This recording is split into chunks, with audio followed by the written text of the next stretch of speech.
નમસ્કાર મિત્રો, આપ સૌ કુશળ હશો, ખૂબ સારી તૈયારીઓ ચાલતી હશે અને વર્લ્ડ ઇન બોક્સના યુટ્યુબના લેક્ચર્સ પણ તમે રેગ્યુલર જોતા હશો. તો આજે મિશન વિજયપથ જે આપણી ખૂબ અગત્યની મહત્વાકાંક્ષાઓથી ભરેલી લેક્ચર સિરીઝ છે, એમાં લેક્ચર નંબર 9 પાર્ટ 9માં ખૂબ અગત્યના 5 ટોપિક આપણે ભણવા છે. આજના જે મુખ્ય ટોપિક છે તેમાં SSLV D3 અર્થ ઓબ્ઝર્વેશન સેટેલાઇટ નંબર 8 જે હમણાં આપણે 16 ઓગસ્ટ 2024ના દિવસે લોન્ચ થયો, આ ઉપગ્રહ અને SSLV આ બંને ટેકનોલોજી વિશે એવી ચર્ચા કરવાની છે કે કોઈ પણ એક્ઝામમાં આના બહાર પ્રશ્ન ન જાય. જો પરીક્ષામાં પ્રશ્ન પૂછાશે તો એ બધી વિગત કવર થઈ જશે. ત્યારબાદ વિશ્વની સૌથી પહેલી CNGથી ચાલતી બાઇક ભારતની બજાજ કંપનીએ તૈયાર કરી છે. વિશ્વનું ગૌરવ કહેવાય, આપણા માટે ગૌરવ કહેવાય. ફ્રીડમ 125 એનું નામ છે. તો આ પણ ઓલરેડી પરીક્ષાઓમાં પૂછાઈ ચૂકાયેલો ક્વેશ્ચન છે. કરંટને ધ્યાનમાં રાખીને એને ધ્યાને રાખશું. ત્યારબાદ વિશ્વની સામે ઉર્જાનું ઉત્પાદન એક બહુ મોટો પડકાર છે, કારણ કે ઉર્જા નથી તો કોઈ આર્થિક પ્રવૃત્તિ નથી. પણ ઉર્જામાં હવે આપણે પેટ્રોલિયમ, કાર્બન, કોલસાના સ્થાન ઉપર ઉર્જાના નવીન સ્ત્રોતો જે અખૂટ છે, તો એને પ્રાધાન્ય માટે અક્ષય ઉર્જા દિવસ મનાવીએ છીએ. તો અક્ષય ઉર્જા દિવસ ક્યારે મનાવીએ, એનું મહત્વ અને ભારતના પંચામૃત લક્ષ્યાંકો એનો પણ સમાવેશ આ ટોપિકમાં કરીશું. ગોલ્ડીલોક્સ ઝોન અને ધ્યાનમાં રાખશું. આ જિયોગ્રાફી, ખગોળ એ બધા સાથે સંકળાયેલી એક અગત્યની ટર્મિનોલોજી છે. આ હું તમને એટલા માટે સમજાવીશ કે તાજેતરમાં જેવા સમાચારો મળ્યા છે કે મંગળ ગ્રહ ઉપર પાણીની શોધ થઈ. અમેરિકાની કેલિફોર્નિયા યુનિવર્સિટીના સંશોધકોએ મંગળ ઉપર પાણી શોધી કાઢ્યું છે. તો એને ધ્યાનમાં રાખીને ગોલ્ડીલોક્સની ચર્ચા થવી વધુ જરૂરી ગણાય છે, એટલે આપણે એને ધ્યાને રાખશું. રામસર સાઇટ્સ, તો 14મી ઓગસ્ટ 2024ના દિવસે ભારતની નવી 3 સાઇટ્સને રામસર સાઇટનો દરજ્જો મળ્યો. એટલે આ સમાચારની સાથે જ ભારતમાં ટોટલ રામસર સાઇટ્સની સંખ્યા થઈ ગઈ છે 85. તો એને ધ્યાનમાં રાખીને અપડેટ અને સાથોસાથ આખું રામસર સંમેલન, ભારતની રામસર સાઇટ્સની જે અગત્યની બાબતો એ બધાને આપણે કવર કરવાની છે. તો સૌથી પહેલો ટોપિક અને આજના લેક્ચરનો સૌથી મોટો ટોપિક એ છે SSLV D3 EOS 08 નંબરનો સેટેલાઇટ. તો મિત્રો 15મી ઓગસ્ટ આપણો સ્વાતંત્ર્ય દિવસ છે, એના બીજા જ દિવસે, બરાબર, એના બીજા જ દિવસે 16મી ઓગસ્ટ 2024ના દિવસે ઇન્ડિયન સ્પેસ રિસર્ચ ઓર્ગેનાઇઝેશન એટલે કે ઇસરોએ એક સેટેલાઇટ લોન્ચ કર્યો. સ્વદેશી સેટેલાઇટ, સ્વદેશી લોન્ચ વ્હીકલ SSLVની મદદથી જ એને લોન્ચ કરવામાં આવ્યો. આ જે સેટેલાઇટ છે એ સેટેલાઇટનું નામ શું છે? અર્થ ઓબ્ઝર્વેશન સેટેલાઇટ 08. અર્થ ઓબ્ઝર્વેશન સેટેલાઇટ, આ નામ ઉપરથી જ ખબર પડે કે આ ઉપગ્રહ પૃથ્વીની વિવિધ પરિસ્થિતિઓનું, સપાટીઓનું અવલોકન કરશે અને એ અવલોકનના આધારે આપણને ચોક્કસ પ્રકારના વિવિધ ક્ષેત્રના ફાયદાઓ થશે. તો એ કયા કયા ક્ષેત્રમાં ઓબ્ઝર્વેશન કરશે એ પણ હું તમને જણાવીશ. આ EOS 08 છે ને, એની સાથે ટોટલ 3 પેલોડ્સ એટલે કે એના 3 ઘટક ઇન્સ્ટ્રુમેન્ટ જોડવામાં આવ્યા છે. તો જે સેટેલાઇટની સાથે જે સંસાધન જોડાયેલું હોય, જે ઇન્સ્ટ્રુમેન્ટ જોડાયેલું હોય, તેને પેલોડ્સ તરીકે આપણે ઓળખતા હોઈએ. તો આની સાથે ટોટલ 3 પેલોડ્સ જોડાયેલા છે. હવે ભારતનું કોઈ પણ અવકાશ અભિયાન લોન્ચ કરવાની જ્યારે વાત આવે ત્યારે આપણને હંમેશા આંધ્રપ્રદેશ યાદ આવે. આંધ્રપ્રદેશની અંદર બંગાળની ખાડીમાં આવેલો એક આઇલેન્ડ છે શ્રીહરિકોટા. આ શ્રીહરિકોટા આઇલેન્ડ જે છે મિત્રો, આ આઇલેન્ડ પર એક બહુ જ અગત્યનું ઇસરોનું કેન્દ્ર આવેલું છે. ઇસરોની એક શાખા ત્યાં આવેલી છે અને તેનું નામ છે સતીશ ધવન સ્પેસ સેન્ટર, જેને આપણે SDSC એવા નામથી ઓળખીએ. આ જે કેન્દ્ર છે મિત્રો, આ ઉપગ્રહોને પ્રક્ષેપિત કરવા માટે, અવકાશમાં મોકલવા માટેનું ખૂબ અગત્યનું લોકેશન છે. એટલા માટે આપણે તેને સ્પેસ પોર્ટ, મતલબ એવું બંદર કે જે તમને સ્પેસમાં લઈ જઈ રહ્યું છે, એટલે સ્પેસ પોર્ટ આવા હુલામણા નામથી પણ આપણે તેને ઓળખીએ છીએ. નજીકના ભવિષ્યમાં વર્ષ 2026માં આવું નવું એક બીજું ઉપગ્રહને પ્રમોચિત કરવા માટેનું, પ્રક્ષેપિત કરવા માટેનું નવું લોન્ચિંગ કેન્દ્ર એટલે કે નવી લોન્ચ સાઇટ છે મિત્રો, 2026માં તમિલનાડુ ખાતે કુલશેખર પટ્ટનમ ખાતે સ્થાપિત થઈ જશે. તૈયાર થઈ જશે. અત્યારે તેનું બાંધકામ ચાલુ છે, પણ જ્યાં સુધી તમિલનાડુના કુલશેખરપટ્ટનમમાં આવું એક બીજી સાઇટ તૈયાર નથી થતી ત્યાં સુધી અત્યારના ધોરણે આપણા દેશમાં માત્ર એક જ જગ્યા એવી છે કે જ્યાંથી આપણે ઉપગ્રહને અવકાશમાં લઈ જઈએ છીએ, અને એ છે સતીશ ધવન સ્પેસ સેન્ટર, શ્રીહરિકોટા, આંધ્રપ્રદેશ. તો રાબેતા મુજબ આપણે શું કર્યું, આ સેન્ટર ઉપરથી એક સેટેલાઇટ લોન્ચ કર્યો. આ સેટેલાઇટ કયો? EOS-08. કેટલા કિલોમીટરની ઊંચાઈએ તેને લોન્ચ કરવામાં આવ્યો? 475 કિલોમીટરની ઊંચાઈએ આ ઉપગ્રહને સ્થાપિત કરવામાં આવ્યો.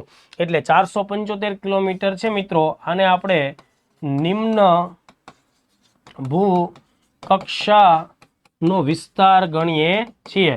તમને એમ થાય કે સર આ નિમ્ન ભૂકક્ષાનો વિસ્તાર એટલે શું? તો જો ધ્યાન આપો, આ પૃથ્વીની સપાટી ગણીએ તો પૃથ્વીની સપાટીથી લઈ અને છેક 2000 કિલોમીટર સુધીનો જે ઊંચો અવકાશનો પટ્ટો છે મિત્રો, આ આખું 2000 કિલોમીટર ચોતરફ, પૃથ્વીની ચોતરફનો શરૂઆતનો 2000 કિલોમીટરનો જે એરિયા છે સ્પેસનો, એના માટે નિમ્ન ભૂકક્ષા એવો શબ્દ વાપરી શકીએ. એટલે તેને આપણે લો અર્થ ઓર્બિટ પણ કહી શકીએ. આનું અંગ્રેજી લો અર્થ ઓર્બિટ થાય.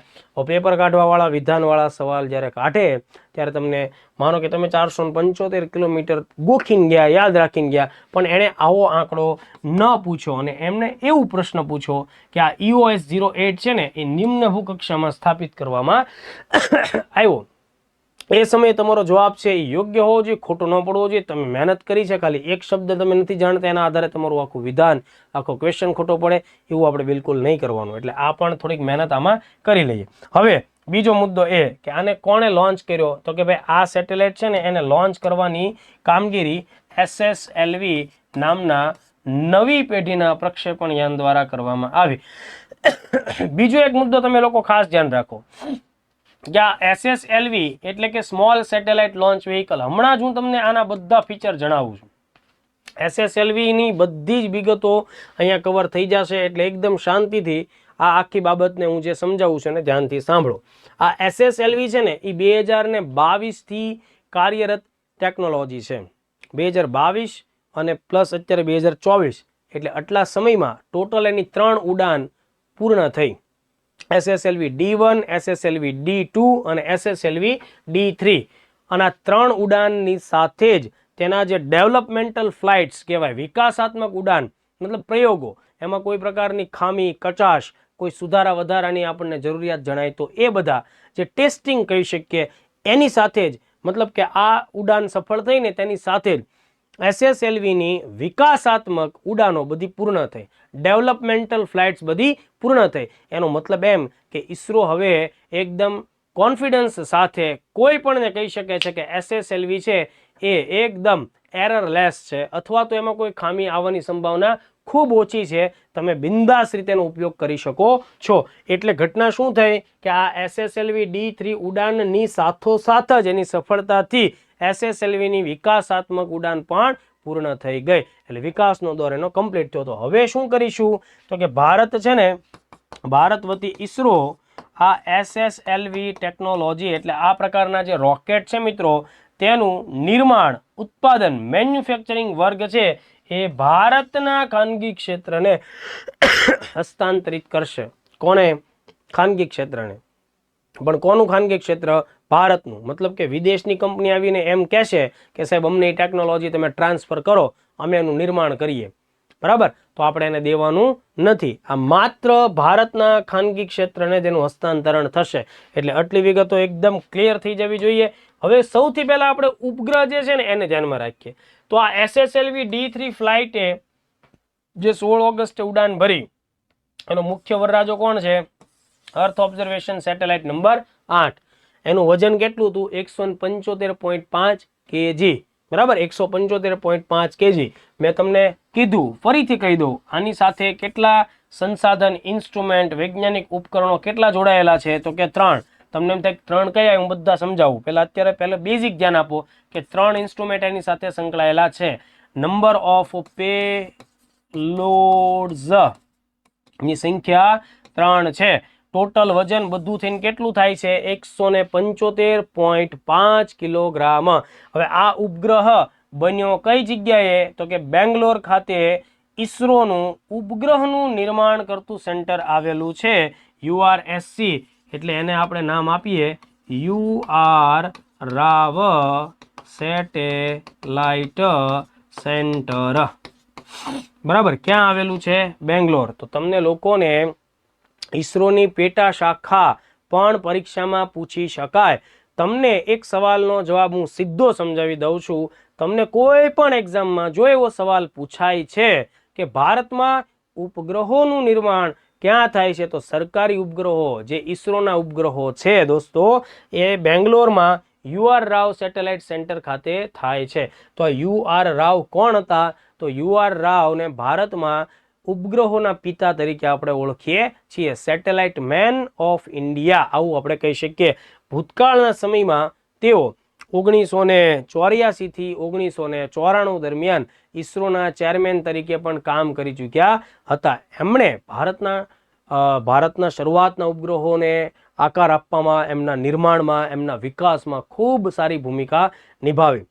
1975માં આપણે જ્યારે આર્યભટ્ટ લોન્ચ કર્યો દોસ્તો, એ આર્યભટ્ટ છે એની પણ એપ્લિકેશનની કામગીરી કોણે કરેલી છે? UR રાવ સાહેબે કરી હતી. એટલે જ્યારે UR રાવ સાહેબ છે એમનું દેહાંત થયું એટલે ભારત સરકારે ઉપગ્રહનું નિર્માણ કરતી સંસ્થાને જ એમનું નામ આપી દીધું. તો અહીંયાથી એક સેપરેટ ક્વેશ્ચન નીકળી જાય, ધ્યાનમાં રાખજો. બીજો એક પ્રયોગાત્મક ઉપગ્રહ એટેચ કરવામાં આવ્યો હતો એની સાથે આ ફ્લાઇટમાં, એ તો SRO ડેમોસેટ. આ છે ને એક NGO છે, સ્પેસ કિડ્સ ઇન્ડિયા નામનો NGO છે, બેંગ્લોર ખાતે આવેલું છે અને એનો માત્ર 200 ગ્રામ વજન ધરાવતો, એટલે 0.2 kg, માત્ર 200 ગ્રામ ધરાવતો એક ડેમો સેટેલાઇટ પણ એની સાથે એટેચ કરવામાં આવ્યું. તમારા માટે આની કોઈ જ બીજી વિશેષતા જાણવી એકદમ પરીક્ષા માટે જરૂરી નથી. ધેટ્સ વાય એના ઉપર આપણે ચર્ચા નહીં કરીએ. આપણી મેઇન EOS છે, અર્થ ઓબ્ઝર્વેશન સેટેલાઇટ, એની વાત કરીએ. એમાં 3 પેલોડ છે, હું અગાઉ વાત કરી ચૂક્યો છું. વજન જો મેં તમને કીધું છે 175.5 છે. આ 3માં પહેલું પેલોડ છે એ છે EOIR. હવે જો ધ્યાન આપો, તમને આ ત્રણેયના નામ છે એ યાદ નહીં રહે એક્ઝામમાં તો એટલો બધો ડિટેલ પ્રશ્ન નહીં થાય, પણ તમે ખાલી એના નામ યાદ રાખવાનો એકવાર પ્રયત્ન કરી જુઓ. બરાબર છે, કદાચ મે બી આ લેવલે એક્ઝામમાં પ્રશ્ન જાય છે તો કંઈક ને કંઈક આપણી ઉપર નેગેટિવ અસર ન આવે. તો પહેલું પેલોડ કયું છે? Electro optical infrared payload. આ શું કરશે? આપત્તિની ખોજ કરશે, સર્વેક્ષણ કામગીરી કરશે, આપત્તિની દેખરેખ રાખશે, પર્યાવરણીય દેખરેખ રાખશે. ધરતી ઉપર કોઈ જગ્યાએ, જંગલ વિસ્તાર સહિત કોઈ પણ જગ્યાએ આગ લાગવાનો બનાવ બને તો એને આઈડેન્ટિફાય કરવાનો પ્રયત્ન કરશે. જ્વાળામુખી ઘટનાઓ, જો કોઈ જ્વાળામુખી વિસ્ફોટ થાય એનું પણ ધ્યાન રાખશે. એટલે તમે એવું કહી શકો કે ભાઈ આ જે છે આખું જે ઇન્સ્ટ્રુમેન્ટ એ મુખ્યત્વે આપત્તિ વ્યવસ્થાપન, આગ લાગવાની, જ્વાળામુખી વિસ્ફોટની ઘટનાઓને ડિટેક્ટ કરવા માટે સંકળાયેલું છે. તમને એમ થાય કે સાહેબ તમે આ બધી વિગત ક્યાંથી લઈ આવ્યા? આ બધી ઓફિશિયલી ઈસરોની વેબસાઇટ ઉપર આપવામાં આવેલી વિગતો છે. ઔદ્યોગિક એકમો અને પાવર પ્લાન્ટમાં પણ જો કોઈ ડિઝાસ્ટર થાય, કોઈ આપત્તિ આવે, કોઈ દુર્ઘટના, અકસ્માત થાય તો પણ એની દેખરેખ રાખશે. તો આ પહેલું ઇન્સ્ટ્રુમેન્ટ હતું EOIR, electro optical infrared payload. બીજું ઇન્સ્ટ્રુમેન્ટ આપણે જોઈએ GNSSR, ગ્લોબલ નેવિગેશન સેટેલાઇટ સિસ્ટમનું રિફ્લેક્ટોમીટર. આ જે GNSSR નામનું ઇન્સ્ટ્રુમેન્ટ આપણે EOS 08 સાથે જોડ્યું છે, એ શું કામ કરશે? મહાસાગરોની સપાટી ઉપરના પવનોની દિશા નોંધશે, મૃદા, માટી, સોઇલમાં ભેજનું પ્રમાણ કેટલું એને ધ્યાનમાં રાખશે. હિમાલયનો જે બરફ આચ્છાદિત આખો પ્રદેશ છે તો એનું જે ક્રાયોસ્ફિયર છે એના વિવિધ લક્ષણોમાં શું ફેરફાર આવે છે એને ધ્યાન રાખશે. પૂરની ચકાસણી, જળ સંશોધનની ચકાસણી, આ બધું કામ આ GNSSR નામનું ઇન્સ્ટ્રુમેન્ટ છે એ કરશે. ત્યારબાદ ત્રીજું ઇન્સ્ટ્રુમેન્ટ અહીંયા જોડાયેલું છે એ છે SIC UV ડોઝીમીટર. આ જે ઇન્સ્ટ્રુમેન્ટ છે ને એ અલ્ટ્રાવાયોલેટ તરંગોનું રેડિયેશનનું પ્રમાણ 475 કિલોમીટરની આસપાસની ઊંચાઈ કેટલું હોઈ શકે એ માપવાનું કામ કરશે. ગગનયાન મિશનમાં આપણે જે માણસોને મોકલવાના છીએ તો એની ઉપર અંદાજે કેટલું રેડિયેશન આવી શકે એનું માપન અત્યારે કરવા માટે SIC UV ડોઝીમીટરનો ઉપયોગ થાય છે. મતલબ આ ઇન્સ્ટ્રુમેન્ટ આ સેટેલાઇટ સાથે એટેચ કરવામાં આવ્યું છે. તો આ EOS ના ત્રણેય ઇન્સ્ટ્રુમેન્ટની મેં વાત કરી. હવે એક્ઝામમાં માનો કે આના ઉપર પ્રશ્ન આવે તો એ તો બધા મુદ્દાઓ તમારા કવર થાય છે. SSLV ના લાક્ષણિકતાઓને ધ્યાનમાં રાખીને સવાલ આવી શકે, ધ્યાન રાખો. SSLV પૂરું નામ પરીક્ષામાં પૂછાય, સ્મોલ સેટેલાઇટ લોન્ચ વ્હીકલ. વિકાસ કરતા કોણ છે? ઈસરો. ઈસરોની કઈ શાખા વિકાસ કરે છે? Vikram Sarabhai space centre VSSC, જે ક્યાં આવેલું છે? કેરળમાં આવેલું છે. કેરળના તિરુવનંતપુરમ ખાતે. આ તિરુવનંતપુરમનું જૂનું નામ ત્રિવેન્દ્રમ હતું. આ પણ તમારે ધ્યાનમાં રાખવાનું, બરાબર. તો વિક્રમ સારાભાઈ સ્પેસ સેન્ટર ઈસરોનું પ્રક્ષેપણ યાનોની બનાવટ કરતું કેન્દ્ર છે. તેણે SSLV નું નિર્માણ કર્યું છે, બરાબર. સ્વદેશી રીતે વિકસિત નવી પેઢીનું પ્રક્ષેપણ યાન થાય. હવે જુઓ, આના નામ ઉપરથી આપણને ખ્યાલ આવે કે આ સ્મોલ સેટેલાઇટને લોન્ચ કરવા માટેનું વ્હીકલ છે. નાના ઉપગ્રહોને ઊંચકવા માટેનું કામ કરશે. એટલે કાં તો પેપરમાં આ લાઈન છે એ ઈસરોની સાઇટ ઉપરથી બેઠી પૂછી શકાય કે ભાઈ આ મિની, માઇક્રો કે નેનો સેટેલાઇટ છે એને લોન્ચ કરવા માટે સક્ષમ છે. તો આ વિધાન 100% સાચું થઈ જાય, બરાબર. વધુમાં વધુ આ SSLV કેટલા વજનનો સેટેલાઇટ ઊંચકી શકે? તો આપણો જવાબ ધ્યાનમાં રાખવાનો, 10 થી લઈ 500 kg, 10 કિલોગ્રામથી 500. એટલે આ એકદમ IMP. જે મિત્રો GPSC ની તૈયારી કરે છે એમને મુખ્ય પરીક્ષામાં પણ સવાલ પૂછાય કે ભાઈ આ SSLV છે એ શું છે અને શા માટે તેનો વિકાસ આપણે કર્યો છે, એટલે એની જરૂરિયાત જણાવો. તો SSLV શું છે એની આખી કન્ફિગરેશન તમને મેઇન્સ લગતી વખતે આવડવી જોઈએ. ત્યાં તમને આ ન આવડે કે ભાઈ વજન કેટલું ઊંચકી શકે તો એ તૈયારી કાંઈ થઈ જ નથી એવું સાબિત થાય. 10 થી 500 kgનું વજન ઊંચકાય છે એ તમને ખબર પડવી જોઈએ. કેટલી ઊંચાઈ સુધી મહત્તમ એ સેટેલાઇટને લોન્ચ કરી શકે? તો તમારે ધ્યાન રાખવાનું છે 500 કિલોમીટરની ઊંચાઈ સુધી એ સેટેલાઇટને લઈ જવા માટે સક્ષમ છે. એની પોતાની ઊંચાઈ 34 મીટર, વ્યાસ એનો 2 મીટર છે, બરાબર. અને એનું વજન 120 ટન છે. આ prelims as well as mains બંને પ્રકારની એક્ઝામ માટે આ એકદમ ફેક્ટ્સ છે એ ઉપયોગી થાય. ઘણા બધા વિદ્યાર્થીઓને એમ થાય કે મેઇન્સમાં ફેક્ટ્સની ઓછી જરૂર પડે, કોન્સેપ્ટની વધારે જરૂર પડે. તંબુરો આ વસ્તુ આવડવી જ જોઈએ, બરાબર. આ ન આવડે તો તમે ક્યાં તળિયામાં જ લખો. 10 માર્ક્સમાં સવાલ પૂછાય SSLV તો હું લખો? SSLV શું છે, બરાબર, એના લક્ષણો જણાવો અથવા એની વિશેષતા જણાવો અને એની જરૂરિયાત શા માટે છે, વાય. કેમ ભાઈ આપણી પાસે PSLV વગેરે હતું? તો આ નવી ટેકનોલોજી વિકસાવીને આપણે એને ખાનગી ક્ષેત્રને હેન્ડઓવર કરવાની વાત કરીએ છીએ. તો SSLVના કન્ફિગરેશન્સ, એના ભૌતિક લક્ષણો આવડવા જ પડે. એમાં તમારે એની ઊંચાઈ, એનું વજન, ઊંચાઈ 34 મીટરની, વજન 120 ટનનું, એનો વ્યાસ ડાયામીટર 2 મીટરનો આ લખવું પડે. અને 10 થી 500 kgનો ઉપગ્રહ ઊંચકી શકે આ વાત અચૂકપણે લખવી પડે. અત્યારે ધ્યાનમાં રાખવા પૂરતું તમારે હાઇટ લખવાની કે આટલી 500 કિલોમીટરની ઊંચાઈ લો અર્થ ઓર્બિટમાં એ સેટેલાઇટને લોન્ચ કરવા માટે સક્ષમ છે. આ વિગત લખવી પડે.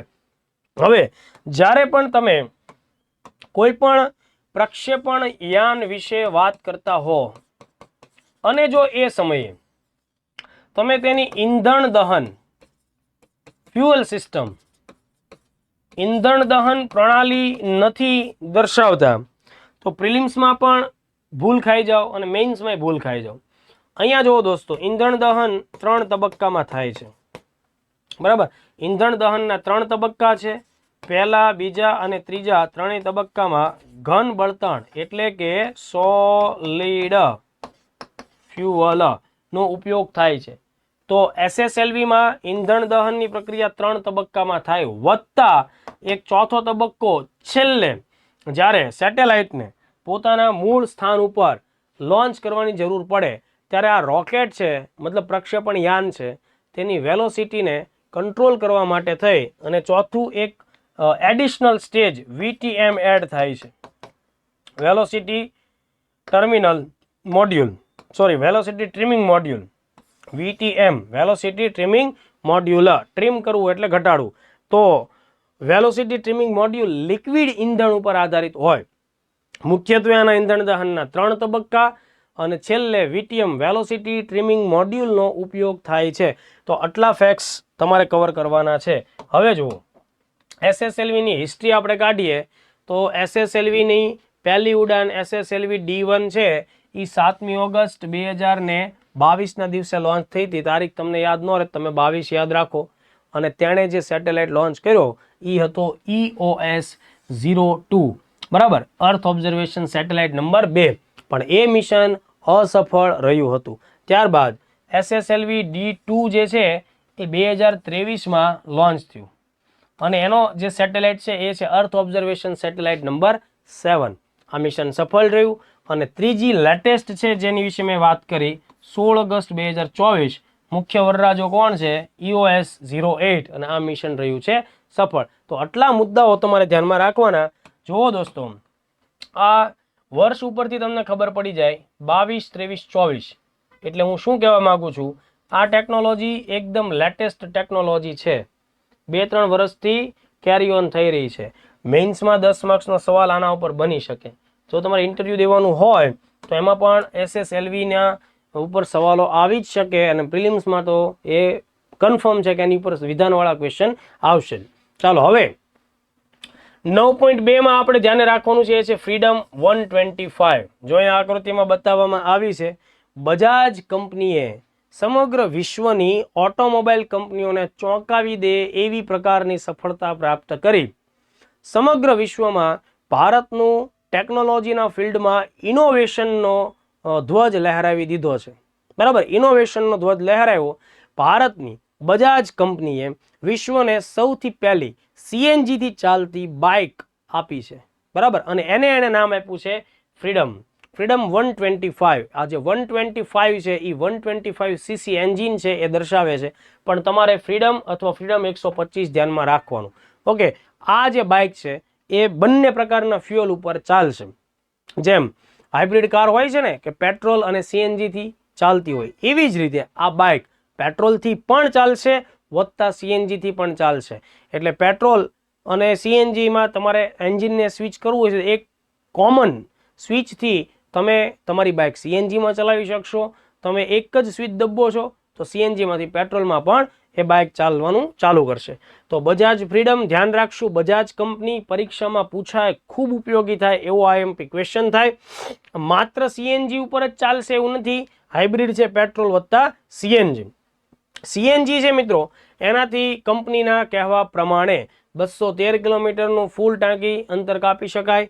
બરાબર, એ રીતે પેટ્રોલ ફૂલ ટાંકી હોય તો 117 કિલોમીટરનું અંતર કાપી શકાય. અત્યારના ધોરણે કંપની એવું કહે છે કે જો તમે 1 kg CNG ગાડીમાં ભરાવો છો તો 1 kg CNG થી આ કંપનીની ગાડી મતલબ બાઇક 100 કિલોમીટરનું અંતર કાપશે 1 kg CNG થી.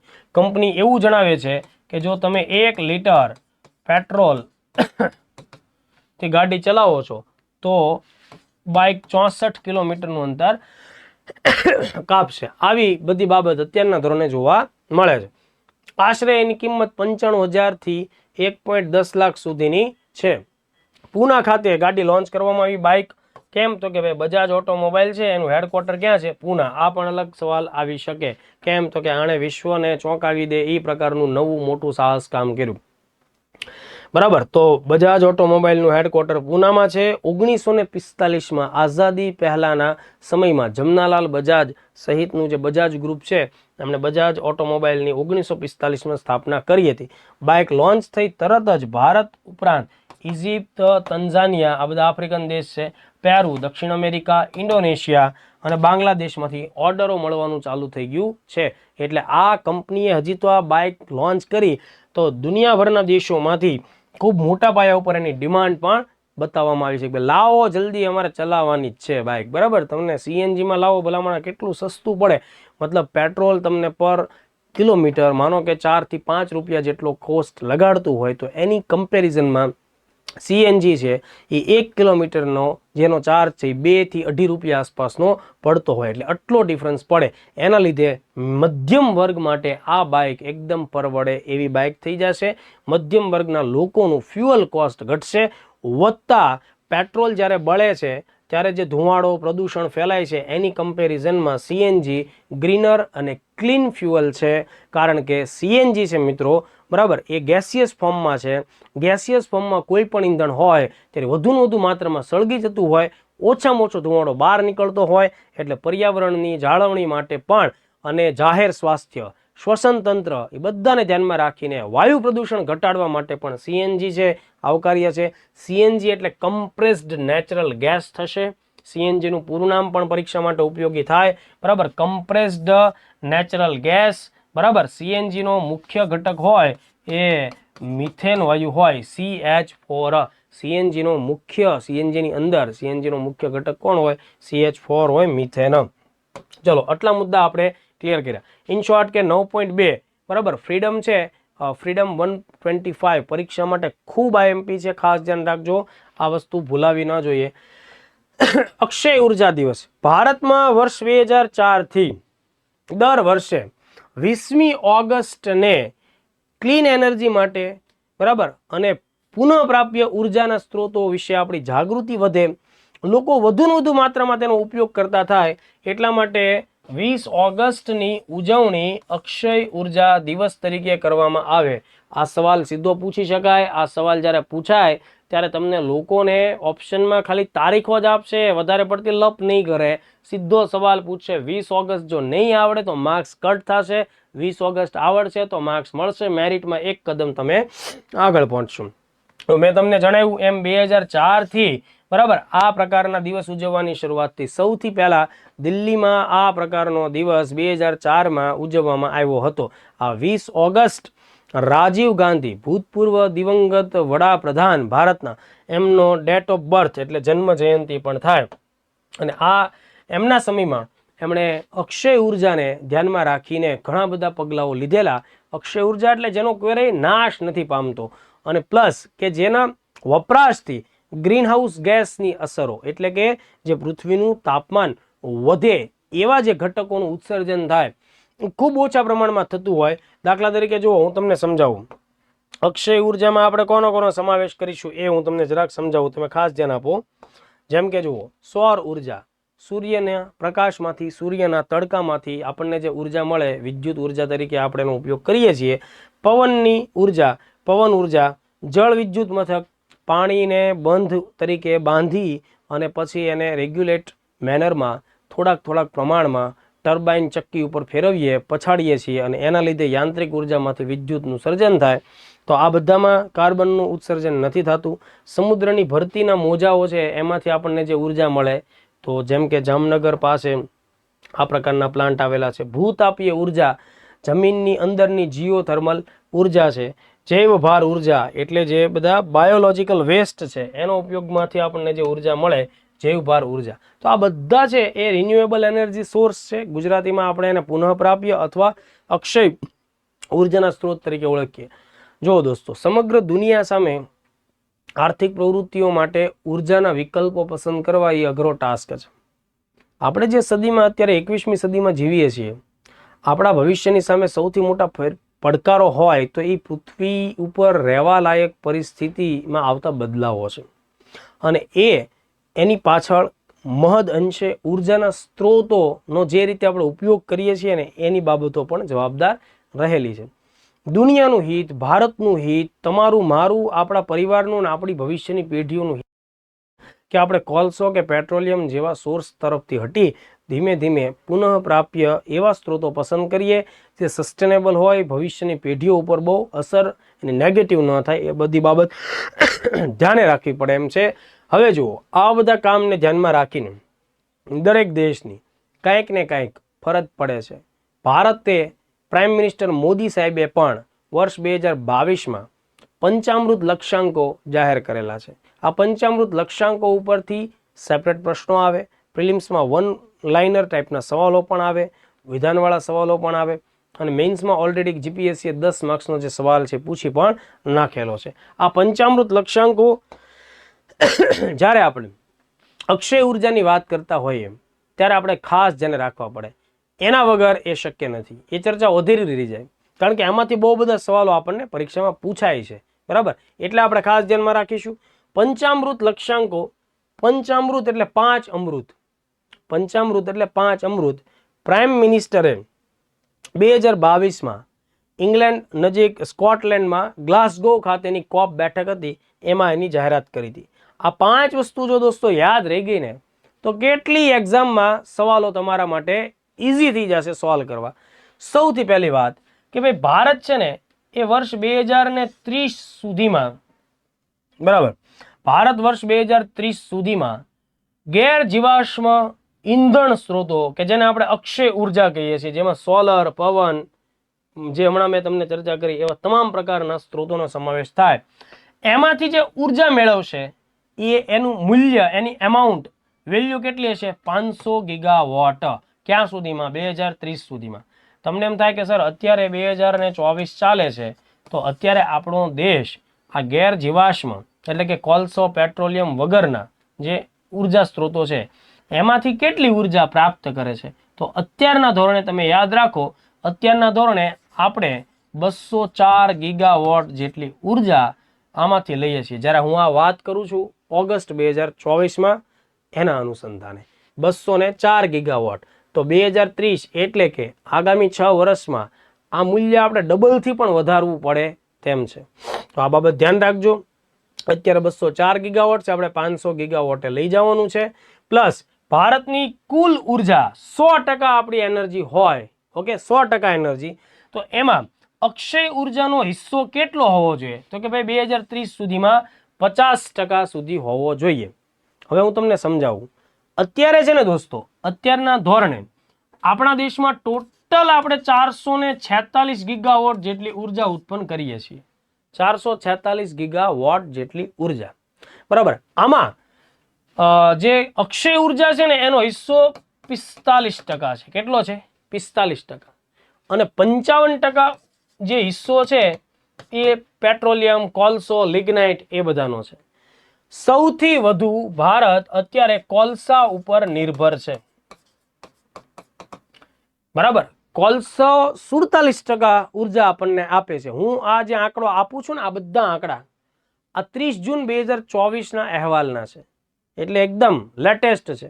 દર વર્ષે આ બધા આંકડાઓ બદલાય છે, પણ આપણે ધીમે ધીમે કોલસા તરફથી આપણે અક્ષય ઉર્જા તરફ જઈ જ રહ્યા છીએ. છેલ્લા 4-5 વર્ષના આંકડા તમે ઉઠાવો તો એમાં તમને જોવા મળશે મોદી સરકારે અક્ષય ઉર્જામાં 165% વધારો કર્યો છે ભાઈ છેલ્લા 10 વર્ષમાં. 165%, બરાબર. એટલે અત્યારે પહોંચ્યું છે 204 ગીગાવોટ. તો ટોટલ આપણે 446 ગીગાવોટ લાવીએ છીએ. એની અંદર અત્યારના ધોરણે આનો હિસ્સો 45% છે અને 55% કોલસો, પેટ્રોલિયમનો હિસ્સો છે. સરકાર એવું કહે છે કે ભારતની કુલ ઉર્જા છે ને ભાઈ, કુલ અક્ષય ઉર્જા એ 2030 સુધીમાં કેટલી થઈ જવી જોઈએ? 50%. પહેલો ટાર્ગેટ શું કહે છે? 2030 સુધીમાં 500 ગીગાવોટ.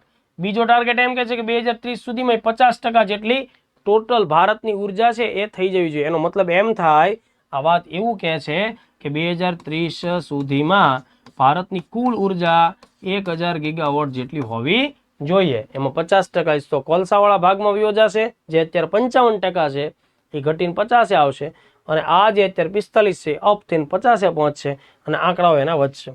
ત્રીજો મુદ્દો એમ કે છે કે કુલ કાર્બન ઉત્સર્જન છે મિત્રો એ 2030 સુધીમાં એમાં ઘટાડો કરવાનો છે અને 1 બિલિયન ટન જેટલો ઘટાડો કરવાનો છે. જો અહીંયા ફસાઈ ન જતા ખાસ ધ્યાન રાખજો પ્રિલિમ્સમાં.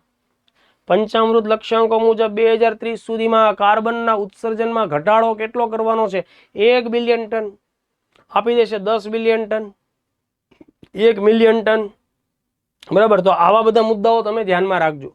1 બિલિયન ટનનો કાર્બન ઉત્સર્જનમાં ઘટાડો કરવો.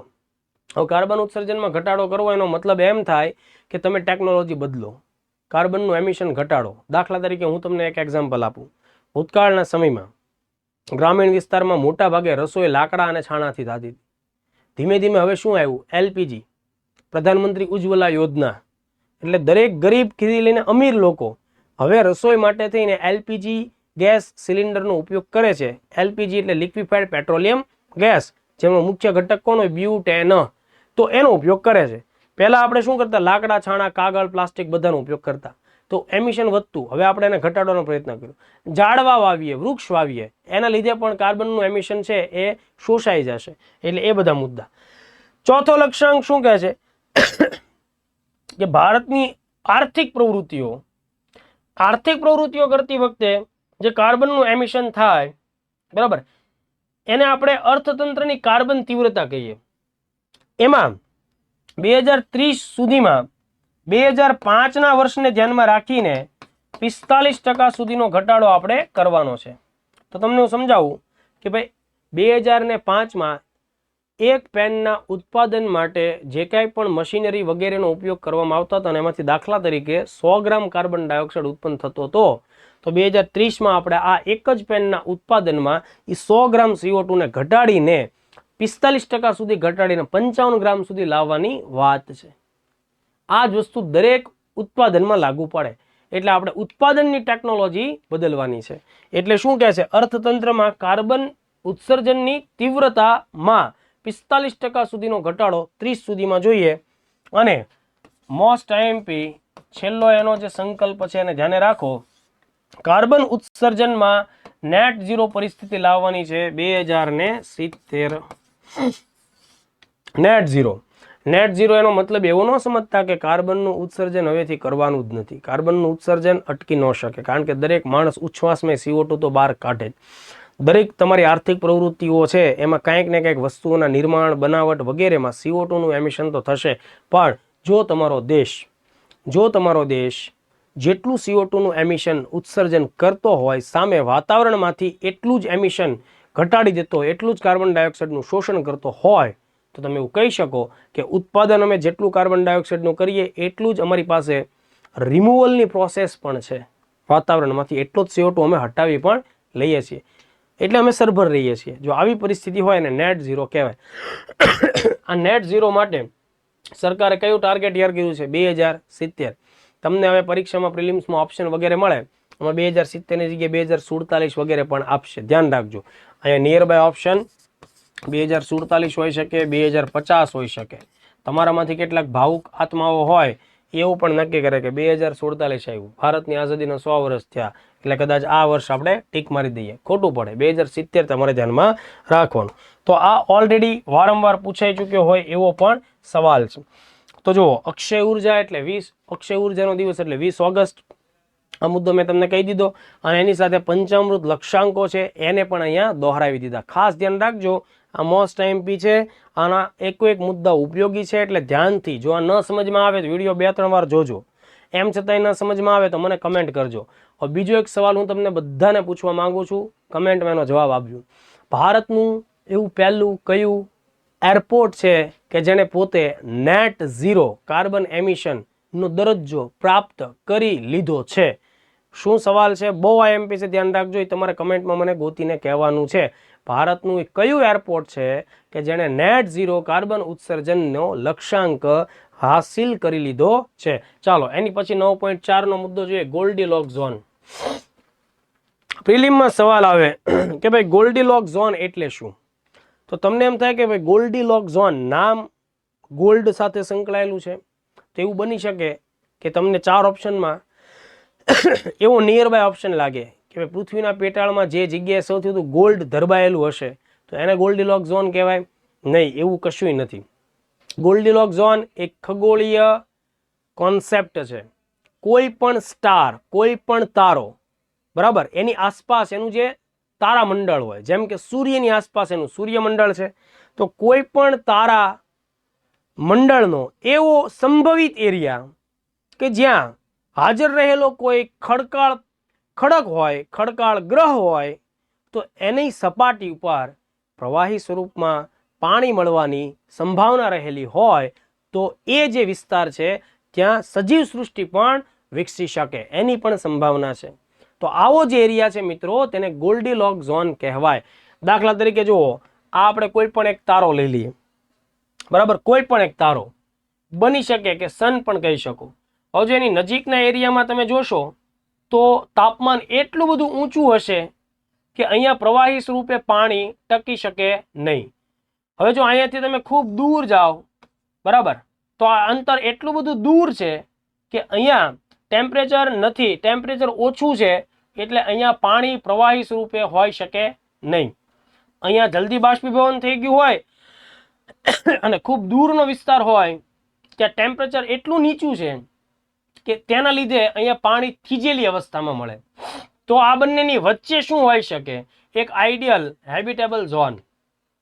આઈડિયલ હેબિટેબલ ઝોન એટલે આ કદાચ એવો ગ્રહ હોય કે જ્યાં ટેમ્પરેચર મોડરેટ હોય, ન બહુ વધારે ન એકદમ નીચું. એના લીધે આની સપાટી પર પ્રવાહી અવસ્થામાં પાણી મળવાની સંભાવના રહેલી છે. હવે જો જે જગ્યાએ પ્રવાહી અવસ્થામાં પાણી હોય ને ત્યાં જ સજીવ સૃષ્ટિની સંભાવના પણ રહેલી છે, કારણ કે સજીવો સૌથી પહેલા પાણીમાં જ વિકસેલા છે પૃથ્વી ઉપર. બરાબર. તો પ્રવાહી અવસ્થામાં પાણી એ ગોલ્ડીલોક ઝોન માટેની પાયાની શરત થઈ જાય. આ બાબત ધ્યાનમાં રાખજો. એટલે ગોલ્ડીલોક ઝોનની વ્યાખ્યા આ અહીંયા મેં તમને આપેલી જ છે. બીજા શબ્દોમાં ગોલ્ડીલોક ઝોનને રહેવા યોગ્ય વિસ્તાર કહી શકાય. એટલે હેબિટેબલ ઝોન, કોઈ પણ તારામંડળની આસપાસનો હેબિટેબલ ઝોન. એક્ઝામ્પલ આપણે જોઈએ તો આપણો ગ્રહ છે પૃથ્વી. તો પૃથ્વી અત્યારના સમયે સૂર્યના ગોલ્ડીલોક ઝોનમાં આવેલો ગ્રહ છે એવું આપણે કહી શકીએ. એટલે પૃથ્વી સૂર્યના ગોલ્ડીલોક ઝોનનો હિસ્સો છે. એટલે આવા પ્રશ્નો પૂછાય તો ધ્યાન રાખવું. તમને એવો સવાલ આપી દે કે ભાઈ ગોલ્ડીલોક ઝોન એટલે મંગળ અને ગુરુ વચ્ચેનો લઘુગ્રહો ધરાવતો વિસ્તાર, અથવા સૂર્યમંડળની બાહ્ય સીમા, અથવા પૃથ્વીની સપાટી પરના એવા જ એરિયા જ્યાં સજીવો રહી શકે. એટલે તમારે ધ્યાન રાખવાનું ભાઈ ગોલ્ડીલોક ઝોન આવે એટલે તારો તમને દેખાવો જોઈએ, એની આસપાસના વિસ્તારો દેખાવો જોઈએ, એની આસપાસનો એવો તમને હેબિટેબલ ઝોન કે પટ્ટો દેખાવો જોઈએ કે જ્યાં ટેમ્પરેચરના મોડરેટ કન્ડિશનને લીધે લિક્વિડ ફોર્મમાં વોટર એક્ઝિસ્ટ કરતું હોવું જોઈએ, અને જ્યાં પ્રવાહી સ્વરૂપમાં પાણી હોય ત્યાં સજીવ સૃષ્ટિની સંભાવના હોય. હવે જુઓ, નાસાનું એક ઉપગ્રહ છે, નાસાએ તૈયાર કરેલું એક ટેલિસ્કોપ ઉપગ્રહ છે TESS. એ સૂર્યમંડળની બહાર ખૂબ દૂર એવા બધા તારામંડળની અંદર હેબિટેબલ ઝોનમાં રહેલા ગ્રહોની શોધ કરે છે જે પૃથ્વી જેવી પરિસ્થિતિઓ ધરાવતા હોય. દાખલા તરીકે ટેસે હમણાં જુઓ 2020ના વર્ષમાં શું કર્યું? ટેસે TOI 700 નામનો તારો છે એની શોધ કરી, અને આ TOI 700 નામનો જે તારો છે ને મિત્રો, એમાં એને TOI 700d સ્મોલ ડી નામનો એક એવો ગ્રહ શોધી કાઢ્યો કે ટેસના અહેવાલ પ્રમાણે કે આ TOI 700d નામનો જે ગ્રહ છે ને એ પૃથ્વી જેવો દેખાય છે. તો બની શકે કે ત્યાં સજીવો સૃષ્ટિ અસ્તિત્વ ધરાવતી પણ હોઈ શકે. ટેસનો રિપોર્ટ એવું કહે છે કે TOI 700 જે તારો છે એના ગોલ્ડીલોક ઝોનમાં TOI 700d નામનો ગ્રહ આવેલો છે. તો આ TESનું પૂરું નામ તમે ખાસ ધ્યાનમાં રાખજો, ટ્રાન્ઝિટિવ એક્ઝોપ્લેનેટ સર્વે સેટેલાઇટ. ટ્રાન્ઝિટિવ એક્ઝોપ્લેનેટ સર્વે સેટેલાઇટ આ 2018ના વર્ષમાં લોન્ચ કરવામાં આવેલું ટેલિસ્કોપ છે. બરાબર. આ એક પ્રકારનો ટેલિસ્કોપ સેટેલાઇટ છે જે પૃથ્વીની આસપાસ સતત પરિક્રમણ કરે છે અને એ ખૂબ દૂર દૂરની તસવીરો પ્રાપ્ત કરે છે. તસવીરો પ્રાપ્ત કરીને ચેક કરવા માંગે છે કે ભાઈ સૂર્યમંડળથી ખૂબ દૂર શું કોઈ જગ્યાએ પૃથ્વી જેવા કોઈ ગ્રહો છે કે કેમ. મતલબ પૃથ્વી જેવા ગ્રહોનો મતલબ કે કોઈ એવા ગ્રહો કે જ્યાં સજીવ સૃષ્ટિ અસ્તિત્વમાં છે કે નહીં, એનો એ અભ્યાસ કરે છે. આ બાબતને આપણે ખાસ ધ્યાનમાં રાખશું. ઓકે, તો આ પ્રશ્ન પણ તમારી માટે અગત્યનો થઈ જાય અને એ પરીક્ષામાં પૂછી પણ શકાય. તો ચલો, આટલા મુદ્દાઓ ખાસ ધ્યાનમાં રાખીએ. તાજેતરમાં જ મંગળ ઉપર પણ પાણી મળ્યું છે, એટલે ગોલ્ડીલોક ઝોનની ચર્ચાઓ ખૂબ થશે. ગોલ્ડીલોક ઝોનની જ્યારે ચર્ચા થાય ત્યારે તમારો જવાબ બિલકુલ પણ સચોટ રહેવો જોઈએ. એક પણ પ્રકારની મિસ્ટેક ન કરતા. તમે PSIની તૈયારી કરતા હો, STIની કરતા હો કે ક્લાસ 1-2ની કરતા હો, એકદમ અગત્યનો ક્વેશ્ચન થાય. 2015ના વર્ષમાં ઓલરેડી UPSCએ આ પ્રશ્ન પૂછ્યો પણ છે. તો આટલા ફેક્ટ્સ ખાસ ધ્યાનમાં રાખો. હવે દોસ્તો, આપણો આજના 9મા ભાગનો છેલ્લો ટોપિક મારે તમને કરાવવાનો છે. 9મા ભાગનો છેલ્લો ટોપિક રામસર સાઇટ્સની અપડેટ સાથે સંકળાયેલો છે. હવે જો રામસર સાઇટ્સની અપડેટ, રામસર સાઇટની અપડેટ છે એ હું તમને સમજાવું પહેલાં હું થોડુંક પાણી પી લઉં, જેથી કરીને મારું ગળું સુકાયેલું છે એ થોડુંક વ્યવસ્થિત થઈ જાય. અને પછી જુઓ આપણે રામસર સાઇટ, કારણ કે આમાં આપણે વેટલેન્ડ્સ વિશે વાત કરવાની છે. સૂકા ગળાએ વેટલેન્ડની વાતો કરવી એ નાઇન્સાફી છે. એટલે આપણે થોડુંક ભીનું ગળું રાખીએ, ગળાને આપણે થોડુંક વેટ કરી નાખીએ. પછી જુઓ, આખું રામસર તમને ક્લિયર કરાવી દેવાનું છે, એક એક મુદ્દો. તમે ભૂતકાળમાં જે તૈયારી કરી, જેટલા વર્ષ તૈયારી કરી, પણ તમે જુઓ આ લેક્ચર્સ રેગ્યુલર જોશો ને અને બધા ટોપિક જોશો એટલે તમને ખ્યાલ આવશે કે તમે અત્યાર સુધીમાં જે મહેનત મજૂરી કરી એ હવે તમારે નથી કરવાની. કારણ કે સમગ્ર ગુજરાતમાં તમને વર્લ્ડ ઇન બોક્સ છે જે પિન પોઈન્ટ અભ્યાસ કરાવે છે, જે લોકપ્રિયતા માટે કામ નથી કરતું, જે ફોલોવર્સ કે સબસ્ક્રાઈબર્સ વધે જ એના જ માટે કામ નથી કરતું. એ તમને ઓથેન્ટિસિટી આપે છે, તમને એવો કન્ટેન્ટ આપે છે જે એક્ઝામ ઓરિએન્ટેડ હોય, નહીં કે એમાં કોઈ બીજી આડાવળી વાત, ન કોઈ ડાયરા, ન કોઈ મોટિવેશનની વાતો. કારણ કે દોસ્તો, અભ્યાસમાં જરૂરી છે ક્વોલિટી કન્ટેન્ટ, એ તમને વર્લ્ડ ઇન બોક્સ આપે છે. એટલે તમે ફ્યુચરમાં તમારા કોઈ મિત્રોને જીપીએસસીની તૈયારીઓ પણ કરવી હોય તો એના માટેનું આઈડિયલ પ્લેસ સમગ્ર ગુજરાતમાં એક જ સંસ્થા છે, એ વર્લ્ડ ઇન બોક્સ છે, કે જ્યાં તમને અભ્યાસમાં, ક્વોલિટીમાં, કન્ટેન્ટમાં કોઈ કોમ્પ્રોમાઇઝ નહીં થાય. બેસ્ટ વેમાં લર્નિંગ ને ટીચિંગ તમારું થશે. કદાચ તમારામાંથી ઘણા બધા મિત્રોએ અલગ અલગ એકેડમીના પેડ કોર્સ પણ ખરીદ્યા હશે. તમે જોઈ લેજો, અમે અહીંયા તમને યુટ્યુબમાં જે ભણાવીએ છીએ અને તમે લીધેલા ખરીદેલા પેડ કોર્સ છે, એમની ક્વોલિટી, એમનો કન્ટેન્ટ, એમનું મતલબ કોન્સેપ્ટ ક્લિયરન્સનો જે બાબત છે એને તમે એકવાર કમ્પેર કરશો એટલે તમને 100% ખ્યાલ આવશે કે world in box is equal to ક્વોલિટીનો પર્યાય બને છે. ઓકે, ચાલો હવે મારે તમને કહેવાનું છે રામસર સાઇટ્સ વિશે. આ હું તમને શા માટે કહું છું તો કે ભાઈ 14મી ઓગસ્ટ 2024ના દિવસે ભારતમાં 3 નવા સરોવર તળાવોને, બરાબર, પાણી ભરેલી જગ્યાઓને રામસર સાઇટ્સના એ જે ધારાધોરણો છે એ ફૂલફિલ કરે છે અને રામસર સાઇટ્સ તરીકેનો દરજ્જો આપવામાં આવે છે. એટલે કેન્દ્ર સરકારના આપણા કેન્દ્રીય પર્યાવરણ, વન અને આબોહવા મંત્રાલયના મંત્રી માનનીય શ્રી ભૂપેન્દ્ર યાદવજીએ એક સરસ મજાની ટ્વીટ કરી અને એમાં એમણે વાત લખી, દેશને સંબોધન કરીને, કે આપણા દેશમાં રામસર સાઇટ્સની ટોટલ સંખ્યા 85 થઈ ગઈ છે અને એની જ સાથે ભારત સમગ્ર વિશ્વમાં રામસર સાઇટ્સ ધરાવવાની દ્રષ્ટિએ 3જા નંબરનો દેશ બની ગયો છે. ઓકે, તો આ બાબત આપણે ખાસ ધ્યાનમાં રાખીએ. 3જા નંબરનો દેશ બની ગયો છે. હવે જો એમના જે કેટલાક ફેક્ટ છે એને હું તમને સમજાવું. ભારતમાં કુલ રામસર સાઇટ્સની સંખ્યા 85 છે. હવે તમારી પરીક્ષા પહેલાં જો કોઈ વસ્તુ એડ નથી થતી તો આ 85 આંકડો લેટેસ્ટ ગણાય. પણ માનો કે 2-4-5 મહિનામાં પાછી કંઈક નવી સાઇટ્સ આમાં અપડેટ થાય તો એ આંકડો આપણે એડ કરવો પડે. હું અત્યારે વાત કરું છું એ 14 ઓગસ્ટ 2024ના અનુસંધાને વાત કરું છું, બરાબર. ટોટલ ક્ષેત્રફળ કેટલું થઈ ગયું? 13,58,068 હેક્ટર વિસ્તાર હેઠળ રામસર સાઇટ્સ છે એના સ્થળો ફેલાયેલા છે. 13,58,068 હેક્ટર આ ક્ષેત્રફળ સરકારે, મતલબ સરકારના મંત્રી સાહેબે રજૂ કર્યું છે. જો એમની આ ટ્વીટનો ફોટો છે. Triple joy as the nation gears up to celebrate its independence day, એટલે 15મી ઓગસ્ટના દિવસે, એના આગલા દિવસે ભારતની નવી 3 રામસર સાઇટનો સમાવેશ થયો. હવે જુઓ, કરંટમાં 85 છે ને, એટલે હું તમને સમજાવું. તમારામાંથી એવી કેટલાને ખબર પડે છે કે તમને 85 મોઢે થઈ જાય? કોઈ નહીં હોય. તમે ગમે એટલું નાનપણમાં શક્તિમાન જોઈને આવ્યા હશો, કે તમે રોજ પાર્લેજી ખાઈને જ મોટા થતા હશો, તો એ 85ના નામ તમને યાદ ન જ રહે. આ કોમન સેન્સની વાત છે. માણસની યાદ શક્તિની લિમિટ છે, બરાબર. એટલે આપણે આઈડિયલ પ્રયત્ન નહીં કરવાનો. તમારામાંથી કેટલાક હોય બાહુબલીઓ કે 85ના નામ લખશે, 85ના નામ દિવાલે કોતરાવશે, બરાબર, છાપશે અને રોજ ગોખશે. આવા મજૂરો છે ને એ આંતરરાષ્ટ્રીય મજૂર દિવસના દિવસે શુભકામના દેવા માટે જ હારા લાગે, બરાબર. એટલે તમારે સ્માર્ટ વર્ક કરવાનું. 85 તમને યાદ ન રહે એટલે અગત્યની રામસર સાઇટ્સ હોય એને ધ્યાનમાં રાખવાની. એમાં સૌથી અગત્યની કોને કહેવાય તો કે ભાઈ લેટેસ્ટ કોને દરજ્જો મળ્યો એ ધ્યાન રાખો. લેટેસ્ટ 3ને મળ્યો ને. ઓકે, 3 કઈ કઈ છે તો કે એક છે નંજરાયન પક્ષી અભયારણ્ય તમિલનાડુમાં, પછી કઈ છે કઝુવેલી પક્ષી અભયારણ્ય તમિલનાડુ, એ તો 2 તમિલનાડુમાં જ થાય, અને એક છે તવા રિઝર્વર મધ્યપ્રદેશ.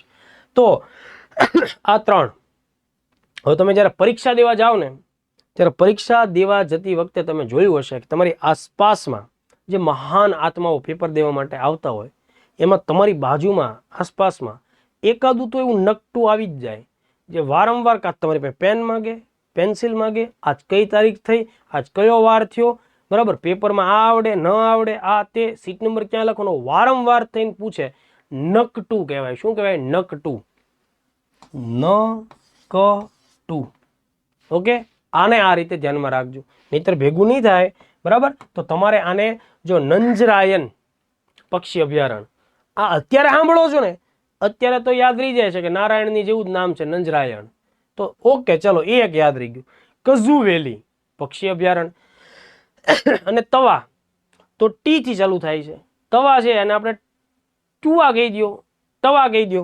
તો આ બધા ઉપરથી NKT એટલે તમારે શું યાદ રાખવાનું? નકટું. પેપર તમે આપવા જાઓ છો એ પહેલા જો નવી રામસર સાઇટ એડ નથી થતી તો આ લેટેસ્ટ છે. આ લેટેસ્ટ હોય એટલે ખરેખર એ પરીક્ષા માટે ઉપયોગી થાય. તો એક એમપીમાં, બે તમિલમાં. તો આ નંજરાયન, કઝુવેલી, તવા. હવે નકટું યાદ રાખો તો ન ક ટ ઉપરથી કંઈક તો તમને પરીક્ષામાં સ્ટ્રાઇક થઈ જ જાય. આપણે તો ભાઈ માર્ક્સ મેળવવાની યારે મતલબ છે ને, આપણે બીજું ક્યાં ક્યાં લપ કરવાની છે, એટલે એ બાબત ધ્યાનમાં રાખજો. હવે જુઓ, આર્દ્રભૂમિ એટલે અહીંયા તમને ઇમેજમાં બતાવવામાં આવેલી છે એવી જમીન કે જે પાણીથી ઘેરાયેલી ભરાયેલી રહે છે, ત્યાં સતતપણે ફ્રેશ વોટર આવતું રહે છે, જૂનું પાણી જમીન વાટે શોષાતું રહે છે અથવા બાષ્પીભવન પામતું રહે છે. પણ આ એક આખો એવો આર્દ્ર વેટલેન્ડ એરિયા, પાણીથી ભરાયેલો જળમગ્ન વિસ્તાર છે મિત્રો. આ પર્યાવરણની જાળવણી માટેની ખૂબ સારી ઇકોસિસ્ટમ કહેવાય. કેમ? તો કે અહીંયા વિવિધ પ્રકારના સજીવો પોતાના ભરણ પોષણ માટે આ એરિયા ઉપર નિર્ભર છે. જમીનના પ્રાણીઓ પક્ષીઓ અહીંયા આવતા હોય, બરાબર, હવામાં ઉડતા પક્ષીઓ છે એ અહીંયા આવતા હોય, કેટલાક જળચર છે એ પણ અહીંયા રહેતા હોય, કેટલાક ઉભયજીવી છે એ પણ અહીંયા રહેતા હોય. એટલે આ સજીવ સૃષ્ટિનો મહાસંમેલન છે. સજીવ સૃષ્ટિનું મહાસંમેલન છે. જૈવ વિવિધતા અહીંયા ટકેલી છે. ઓકે, અને આ એક એવી નૈસર્ગિક જગ્યા હોઈ શકે કે જે, જો એવું જરૂરી નથી કે રામસરમાં કુદરતી સરોવરનો જ સમાવેશ થાય હો, કૃત્રિમ જળાશયો પણ રામસરમાં સામેલ થાય as per the definition by Ramsar convention. બરાબર, મીઠા પાણીના સરોવરો, ખારા પાણીના સરોવરો એનો પણ સમાવેશ થાય. ઇવન હું તમને એ પણ જણાવું કે સમુદ્રના મરીન એરિયા હોય તો જેની ટાઈડ, બરાબર, ટાઈડ છે 6 મીટરથી વધારે ન હોય, બરાબર, એવા એરિયાઓને પણ રામસર સાઇટ્સ તરીકે દરજ્જો મળી શકે. ઇવન ફ્લોવિંગ વોટરને પણ મળે છે ભાઈ. પ્રવાહિત પાણીનો જે જથ્થો હોય ને એને પણ રામસર સાઇટનો દરજ્જો આપી શકાય. આ હું જે બોલ્યો એ ભાગ્યે જ ગુજરાતમાં કોઈ પણ ભૂગોળ ભણાવતી કે પર્યાવરણ ભણાવતી ફેકલ્ટી તમને જણાવશે. એના માટે રામસર સંમેલન છે ને એના ઓરિજિનલ ડ્રાફ્ટના આર્ટિકલ્સને વાંચવા પડે, એમાં આ બધી વાતનો ઉલ્લેખ જોવા મળે છે. તો જો આ જે જગ્યા છે, આ જગ્યામાં પાણી નવું આવતું જ રહેશે, ફ્રેશ વોટર આવતું રહેશે. જૂનું પાણી છે કાં તો જમીનમાં શોષાતું રહેશે અથવા બાષ્પીભવન પામીને જતું રહેશે. પ્લસ જે પાણી જમીનની નીચે ઉતરે છે ને દોસ્તો, એ એકદમ ફિલ્ટર થઈને ગળાઈને શુદ્ધ થઈને નીચે ઉતરશે. એટલે વેટલેન્ડ્સ એ હંમેશા કુદરતી ફિલ્ટરનું કામ કરે. એટલે પ્રદૂષિત પાણી હોય ને એ વેટલેન્ડને લીધે, વેટલેન્ડ એરિયાને લીધે શુદ્ધ થઈ જાય. આ ધ્યાને રાખજો. ભૂગર્ભ જળની સારામાં સારી પરિસ્થિતિની નિશાની છે, સજીવ સૃષ્ટિનું નિવાસ છે. એટલે વેટલેન્ડ્સ ખૂબ જ ઉપયોગી છે સજીવ સૃષ્ટિની વિવિધતાને જાળવવા માટે. તો આ બાબત વેટલેન્ડનું ઇમ્પોર્ટન્સ ખૂબ વધારે છે. હવે વેટલેન્ડમાં બધી જ વેટલેન્ડ, ધ્યાનથી, બધી જ વેટલેન્ડ રામસર સાઇટ્સ હોતી નથી. પણ જ્યારે આપણે કોઈ પણ વેટલેન્ડને રામસર સાઇટ આવું કહેતા હોઈએ ત્યારે તમારે એનું વિશેષ મહત્વ સમજવાનું, કારણ કે એ એકદમ આંતરરાષ્ટ્રીય માનકોને ધ્યાનમાં રાખીને જૈવ વિવિધતામાં એનો ખૂબ અગત્યનો રોલ છે એ અદા કરે છે. તો એના માટે 1971માં ઈરાનમાં કાસ્પિયન સમુદ્રના કિનારા નજીકનું એક શહેર છે રામસર, ત્યાં એક સંમેલન થયું 2 ફેબ્રુઆરી 1971ના દિવસે, અને એ સમજૂતીને સ્વીકારવામાં આવી. બરાબર, એ જે સંમેલન છે એને આપણે રામસર સમજૂતી કહીએ. આ રામસર સમજૂતી અમલમાં આવે છે 21મી ડિસેમ્બર 1975ના દિવસે. ભારત શરૂઆતમાં એનું મેમ્બર નથી, પણ ભારત 1 ફેબ્રુઆરી 1982ના દિવસથી એનું મેમ્બર છે અને 1997થી દર વર્ષે 2 ફેબ્રુઆરીને વર્લ્ડ વેટલેન્ડ ડે તરીકે ઓળખવામાં આવે.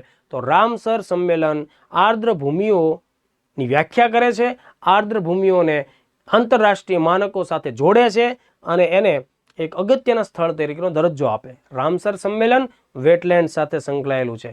જો આ 4 વર્ષ મેં કીધા ને, આ 4 વર્ષ યાદ રાખી લો, દરેક એક્ઝામમાં ઉપયોગી થશે. પહેલી વાત શું, તો કે ભાઈ આ સંમેલન ક્યારે થયું? 1971માં. 1971માં 2 ફેબ્રુઆરીના દિવસે વેટલેન્ડ માટેની આ આંતરરાષ્ટ્રીય સમજૂતીનો સ્વીકાર કરવામાં આવ્યો.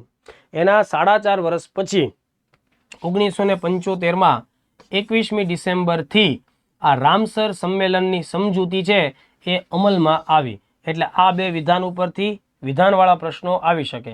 ઇન્ડિયા 1982માં 1 ફેબ્રુઆરીએ આ રામસર સમજૂતી સાથે જોડાઈ ગયું, એનું ભાગીદાર બન્યું.